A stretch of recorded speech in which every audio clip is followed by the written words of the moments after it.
Mo na nga dili gina malikayan nga mga par nga mga tao maka gyud kung anong karon pa ni tingog ang Malacañang nga dako man kini nga isyu, dako man kini nga balita. Unya mingon si Claire Castro nga fake news kuno. Gipiki kuno ang police report. Nganong mapiki man mga par nga mismo gani ang Hollywood gibalita man gani na sa Hollywood. So mayong adlaw kanatong tanan og welcome back sa atong channel. Daghan kayo salamat mga par sa inyong pagsuporta. Og sa ko ang mga viewers nga wala pa naka-subscribe, palihog og subscribe mga par para ma-update sad mo sa atong mga i-upload nga mga video reaction. So now, balik taning kang isyu ni Tantuco mga par kay kaya ang Malacañang hugot yun nga gihimakak sa Malacañang mga par nga si First Lady Lisa Marcos nga wala gyud kalambigitan sa pagkamatay ni Juan Paulo Tantuco. Kunya matud pa ni Claire Castro mga par ang tigpamaaba sa Malacañang nga ang police report nga nigawas nga gikan sa Beverly Hills Police Station usa kuno ka piki nga police report og usa gi doktor lang kuno mga par ug usa kuno ka fake news. Pero imposible man kayo ma-fake news mga par kay tibuok Pilipinas na ang nagbalita niya na ug nanggawas na kana sa mga local media.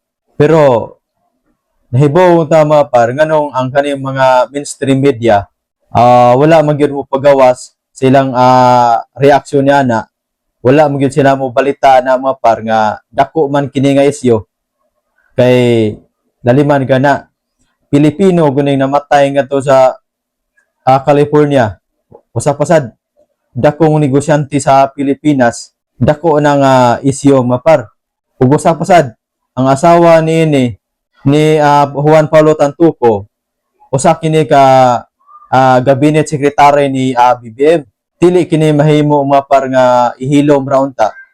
Pero ang mga mainstream media mapar hilom pa sa kadlawon ug wala gyud reaction sila ug nanggawas lang kini sa mga local media mapar ang mga mainstream media mura man og kanang tapapan ang ilahang mga baba mura man og kanang wa sila nadungog murag wala sila nahibawan daliman kana mga par nga upat ka buwan March 9 pagod March, April, May, June, July upat ka buwan gikan sa pagkahitabo ni Tantuco karon pa ni tingog ang Malacañang unya nganong hilo man kaayo nga dako man kini nga isyu, dako man kini nga balita kay daliman kana Pilipino namatay nga to sa California unya usa ka inilang businessman dinhi sa Pilipinas unya ang asawa cabinet secretary sa presidente. Imposible kayo mga parog mahilom lang. Mo na nga dili gina malikayan nga mga par nga mga tao maka gyud kung anong karon pa ni tingog ang Malacañang nga dako man kini nga isyu, dako man kini nga balita. Unya mingon si Claire Castro nga fake news kuno. Gipiki kuno ang police report.